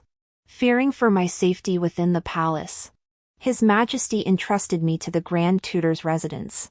All these years, the Grand Tutor's household treated me with utmost care, cherishing me like a precious jewel. This explanation was riddled with holes. Yet the crowd had no rebuttal. Those who wished to challenge it could find no stronger evidence. The emperor was willing to acknowledge me. The Empress Dowager raised no objection, and the Grand Tutor's household maintained a consistent account. To persist in opposition would have made them appear ungrateful. Amidst swirling rumors, I gained the status of a royal princess. Ning Xiao bestowed upon me the title of Princess Changping, guardian of the realm. Before long, citing ill health, he instructed me to read memorials from the sidelines during court sessions. The ministers protested vehemently. He coldly declared, were it not for Princess Changping's rescue, I would now be a wandering spirit. What harm is there in my favoring her? Had any of you saved me, I would favor you today. The assembly fell silent, stammering in dismay. During the palace coup, they had all stood by watching. Now, naturally, they lacked the courage to speak. After court, I often discussed state affairs with Ning Xiao in the imperial garden. I advised him on how to handle matters. After all, having lived 2 lifetimes, I navigated court politics with greater ease than he. He asked if I had encountered similar situations at this time in my previous life. I recounted it in detail. He listened intently, then said, "Xiao, you are truly remarkable." As he praised me, he gave a few faint coughs. My heart tightened with each cough. I whispered softly, "We've already sent messengers far and wide to seek a divine physician. We will find one." He shook his head, unconcerned. Later, he brought me to court, where I listened to the proceedings from his side, occasionally asking for my counsel on governance. At first, some ministers objected, but as my governance strategies repeatedly surpassed their understanding, the dissent gradually subsided. Eventually, when I occasionally skipped court, ministers would inquire about my absence at the next session. They grew accustomed to my presence, accustomed to hearing me speak boldly on state affairs in the court. In the second year of Ning Xiao's reign, the Empress Dowager passed away. In the year preceding her death, she had refused to see me. Yet on the very day she passed, she summoned me. That day, she had her eldest aunt redraw her eyebrows and apply her makeup, then dressed in vibrant robes, appearing before me with remarkable vigor, she inquired about the affairs of the court. Seeing my responses were sound and without fault, the stern, tense expression that had been her constant finally eased slightly. To this day, I still do not know whether my actions were right or wrong. I hope you truly live up to your words, to plead for women, to enact laws for the people, to establish a heart for heaven and earth, and to usher in an era of great peace. If you can achieve this, then my and Xiao's defiance of heaven and earth to support you will not have been in vain. If you fail, I will not let you off even in the afterlife. Go now." Her expression weary, she waved me away. My eldest aunt escorted me out, yet pulled me back, instructing me to stand behind the screen while she returned alone. Her voice echoed from the hall. "Your Majesty, you summoned the princess with so much to impart, yet spoke but a few words? This will make her feel you do not trust her. She will be disheartened. I am departing. Xiao likely won't outlive her. There will be no one left to keep her in check. She will grow complacent and self-satisfied. I fear she may become like the late emperor, brilliant and wise in his youth, yet reckless and autocratic in his twilight years. So what if my words are harsh? If she remembers what I say today, it will be my final act of merit before death." Cough. Cough. "Your Majesty. Your Majesty. What's wrong? Empress Dowager. Someone. Quick. Someone." That day, countless imperial physicians rushed about her palace chambers.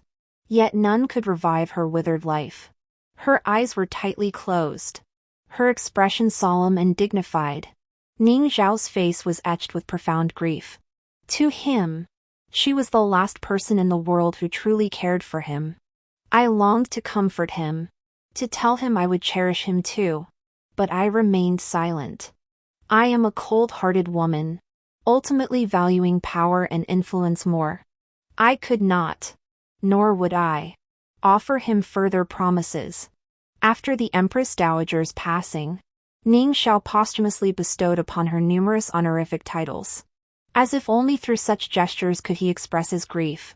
3 months later, a faint stir of life returned to the palace and its surroundings. Ning Xiao excused himself from court, citing illness, and I attended in his stead. Navigating among the ministers, my own thin veil of sorrow quickly faded. Yet Ning Xiao seemed frozen in time, trapped on the day the Empress Dowager died. His steward sought me out, pleading for me to persuade Ning Xiao, saying he had not left the Buddhist hall for a month. When I reached the hall, he sat hidden in shadow, his gloom so deep it seemed to merge with the space itself. A pain as sharp as thorns suddenly climbed up my heart. I drew back the heavy curtains, letting sunlight filter in, then knelt before the cushion at his feet, resting my head on his lap. "Ning Xiao, you still have me." His slender, gaunt fingers threaded through my hair. Yes. Little sister. I still have you. In that moment, something seemed to pierce me. Yes. Brother. You still have me. The bitterness in my throat was impossible to suppress. A year later, Xiao conferred upon me the title of imperial princess. This act shocked the court and the realm. They had always believed appointing me to political affairs was the limit, never expecting Xiao would elevate me to imperial princess.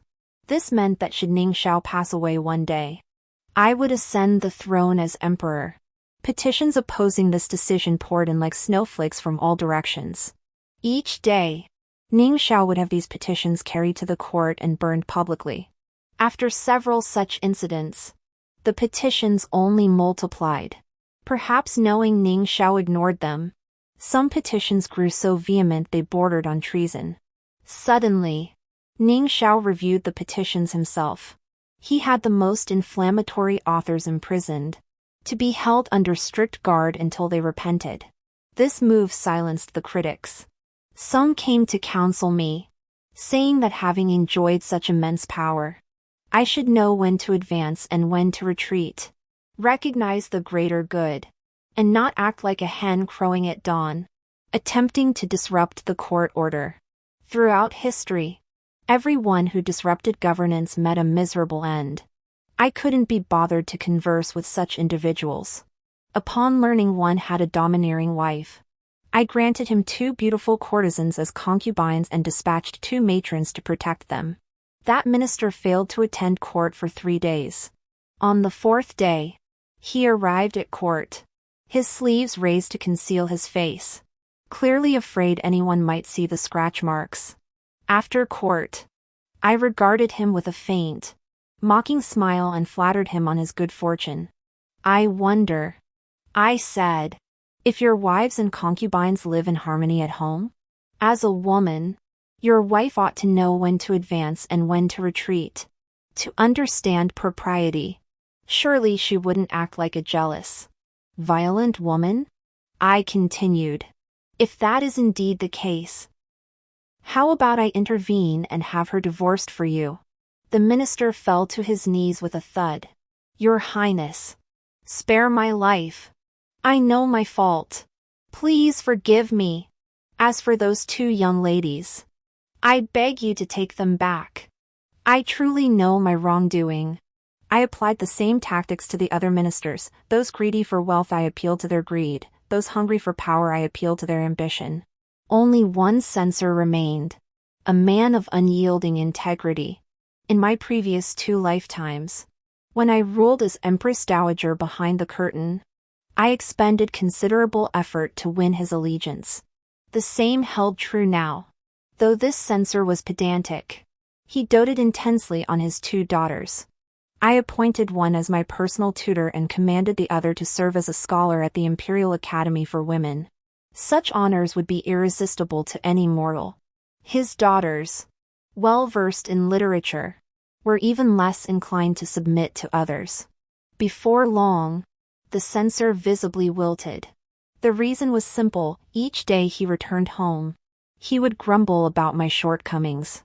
His daughters would inevitably step in to dissuade him, sparking heated debates among the 3 of them. Their household was often filled with acrimony. Later, the censor requested a transfer out of the capital, preferring to be posted to a remote region. His daughters, however, did not accompany him. Instead, they became my most trusted allies. Before long, my imperial princess was securely enthroned. Much later, Xiao fell ill. His decline was swift and devastating. Physicians from within and outside the palace gathered in his chambers, each offering differing diagnoses. Ultimately, paralysis and poisoning had further shattered his already fragile constitution. I kept vigil by Xiao's side, administering his medicine daily. His appearance grew increasingly haggard, yet his eyes grew ever more lucid. He asked me to read the memorials to him, but as he listened, he grew weary of them. flinging all the memorials onto the floor. "Xiao," he murmured. "What use are these memorials now? I've been crippled all my life. Even ascending the throne, becoming the most exalted man under heaven, I remain powerless to act." Over the years we shared, I witnessed him swallow countless bitter pills. So bitter they made him retch. Yet he never gave up. In the dark of night, I've seen him grasp the railings alone, trying to rise, only to fall back onto the floor in utter defeat. I've watched him gaze at birds perched on the palace eaves, watching them fly, wander, and settle. His heart holds mountains, rivers, and seas, yet he remains trapped within this 3-foot wheelchair, denied freedom. This time, I cannot say, "You still have me." In his life, he possessed far too little. The imperial physician declared he had only 3 months left. Then let these 3 months be lived with abandon. I announced an imperial tour, taking Xiao with me to the south. With ministers of civil and military affairs by our side and the imperial guard protecting us, Xiao and I finally left the capital. We journeyed southward. He witnessed firsthand how the new tax laws had brought prosperity and contentment to the people. More people walked freely on the streets, and more women were out and about. Not long ago, I had defied immense pressure to abolish the policy that taxed unmarried women past 16 and unmarried men past 20. This change granted greater freedom to those women who had once felt pressured to marry by a certain age. Once people gained freedom, they naturally sought to live more vibrant lives. I lifted the curfew, and nightlife flourished. Street vendors bustled along the thoroughfares, their lively chatter filling the air. At the night market, a youth performing with ghostly fire captivated all who watched. Xiao stared with envy at the agile youth, unable to tear his gaze away for a long time. By the time they reached Yangzhou, his illness had grown severe. The attending physician said it was already a miracle he'd managed to endure the journey thus far. And beyond this point, they could do nothing more. I nodded and instructed the physician to prepare a dose of medicine for me. That evening, I carried the medicine to Xiao's room. Xiao took a sip and immediately sensed the medicine tasted off. But he said nothing. He obediently drank it all before asking, "Did you change the medicine today? It tastes more sour than before." His tongue was sharp. I said nothing, instead undressing and letting my hair fall loose. He finally sensed something was amiss. "What are you doing?" I let out a low chuckle. "Husband, it's time we consummated our marriage." Gong Yao Guang. His face flushed slightly as he gritted his teeth and growled hoarsely. "I'm your brother. We can't. You may call me brother if you wish." "Brother. Husband. You've hidden this from me for so long. Don't you like me?" He clenched his jaw, as if speaking drained his resolve. I climbed onto his bed and gently bit his neck. "You're perfectly capable. Yet you push me away. This is your punishment." "Xiao. I'm crippled. In my heart. Through 3 lifetimes. You've always been my greatest hero." He gradually succumbed to my whispers. As I stripped him bare, he caught my hand, his voice rough. "There's something I've kept from you. Before the 9th prince marched to the capital, he sent men to protect our residence. He truly cared for you. Back then, consumed by jealousy, I intercepted that message. If you ever changed your mind, you could have reunited with him." I paused. So this was what the 9th prince never finished saying. He had indeed divided his forces to protect me. This affection felt more genuine than in my previous 2 lives. Alas, I no longer desired it. What I truly cherished, I had already obtained. I smiled and continued. I like it when you get jealous. Indulge in it more often. I enjoy sour flavors." That night, we drifted in ecstasy, lost in unrestrained passion. 7 days later, Xiao died. He died in my bed.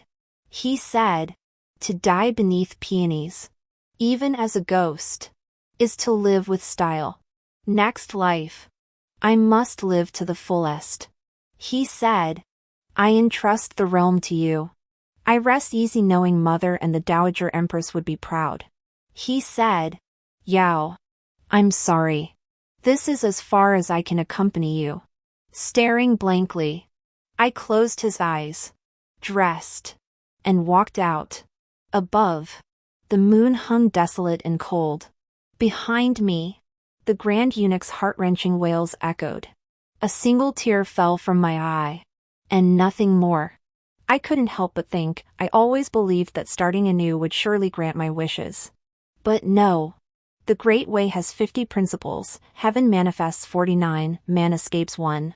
That one variable pierced my heart clean through. The emperor passed away, and the entourage set off for the capital. The cold jade coffin had been prepared long ago. After racing back to the capital, I personally oversaw Ning Xiao's funeral rites. 7 days later, I ascended the throne, becoming the first female emperor in the history of the Great Chu dynasty. I established the era name Yuanjia and proclaimed a general amnesty. I posthumously honored Ning Xiao with the title Wen. He who governs heaven and earth is called Wen. He who shows benevolence and loves the people is called Wen. He who studies diligently and asks questions is called Wen. He who is loyal, trustworthy, and observes propriety is called Wen. He deserved this posthumous title. The day before the burial, I went to the imperial harem to bid farewell to the deposed former emperor. The enmity between the former emperor and Ning Xiao ran deep. Though father and son, they had become bitter enemies.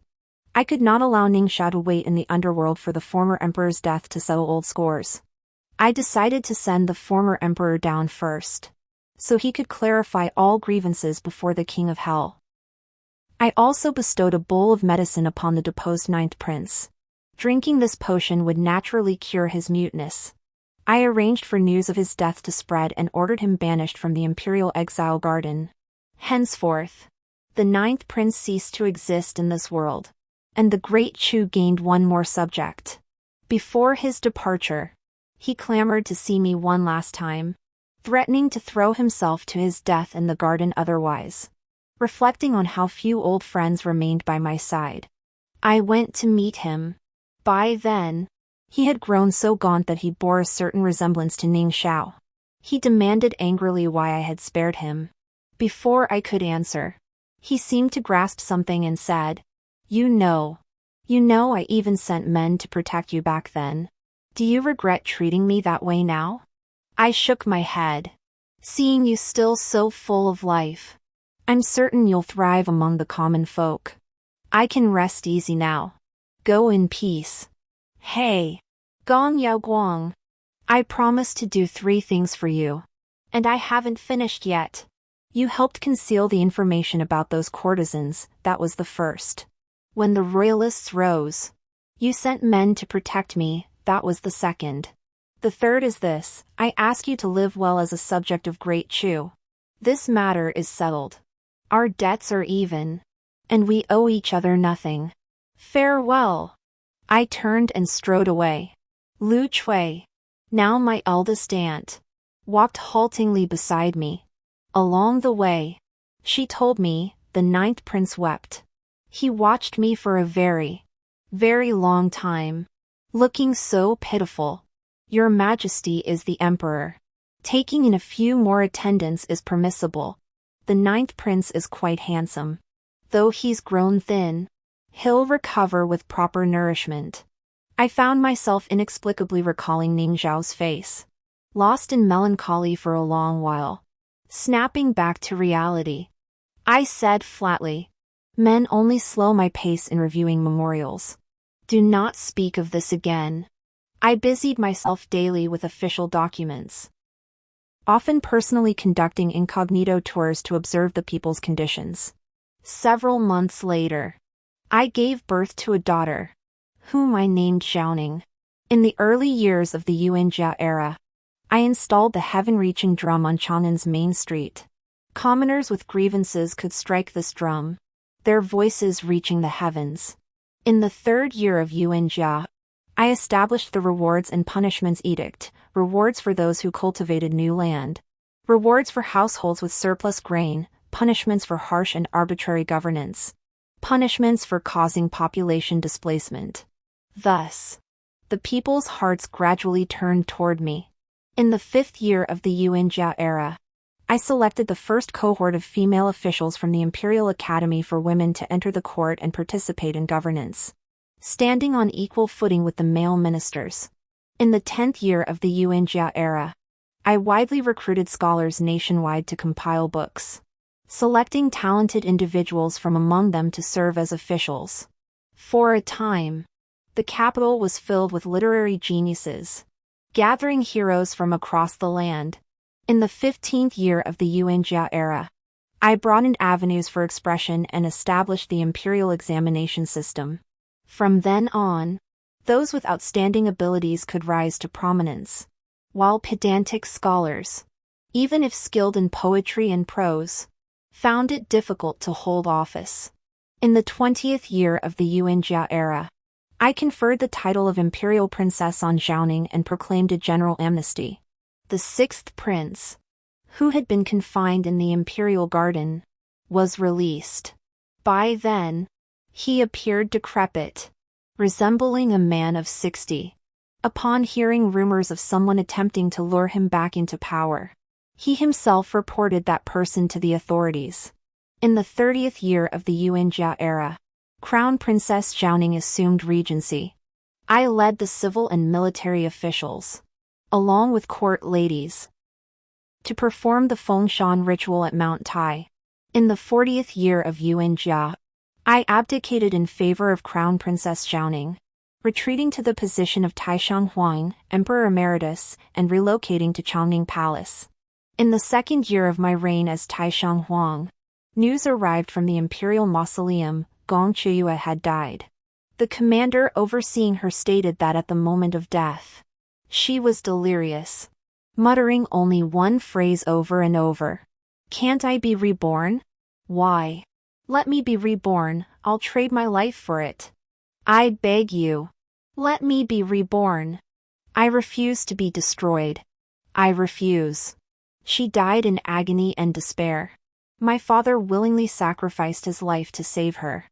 After his death, I banished Gong Qiuyue to the imperial tombs, condemning her to build them for the rest of her life, a place that would also become my final resting place. In the 3rd year of my reign as the retired emperor, I felt my vitality rapidly draining from my body. Calculating my age at that time, I was barely over 60, yet I had not lived as long as in my previous 2 lifetimes. I asked Liu Cui, how could this be? I was far more accomplished and content than in my previous lives. Why did I not outlive them? Liu Cui shook her head, weeping, clutching my hand desperately and crying, "Please wait. Your Highness. The Emperor is coming. He is already on his way." In a daze, I saw a woman clad in imperial robes rushing toward me. Her scalding hot tears fell upon my parched hand. Staring into her tear-filled eyes, I saw the figure of another person reflected in her gaze. Xiao, you've come for me. I'm coming. In the 3rd year of Tianqi, the first empress of the Great Chu Kingdom passed away. Posthumously titled Yuan, she was interred alongside Emperor Wen in the imperial mausoleum. In the 3rd year of Empress Xiaoning's reign, she discovered Yuan Emperor's annotations in a poetry collection. If longing doesn't pierce the bones, one knows not its agony. Knowing only its agony, the beloved has turned to dust. She closed the book, tears streaming down her face. The end.